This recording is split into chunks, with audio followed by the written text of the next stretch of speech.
Imagine you're outside on a hot summer day.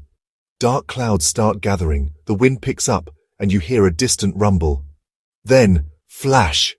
A brilliant streak of light tears across the sky. That's lightning.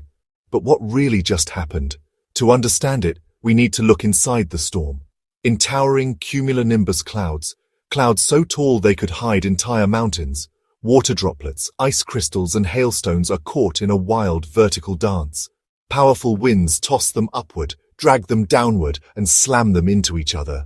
These constant collisions aren't just noisy. They set the stage for an invisible drama of electricity. Every crash knocks electrons loose, building an imbalance. The cloud top turns positive, the bottom negative, and the ground below becomes positively charged. Now the cloud and ground are like opposite ends of a giant battery. The air between them, normally an insulator, can't hold back the charge anymore.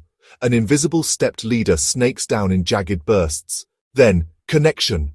A surge of positive charge races upward to meet it. Instantly, a blinding flash races along the path, heating the air to over 30,000 degrees Celsius, hotter than the sun. The sudden expansion of air explodes into the sound we call thunder. Not all lightning strikes the ground. Sometimes it leaps within the cloud, called intra-cloud lightning, or jumps from one cloud to another. And in rare, spectacular shows, lightning erupts inside volcanic ash, or even during blizzards.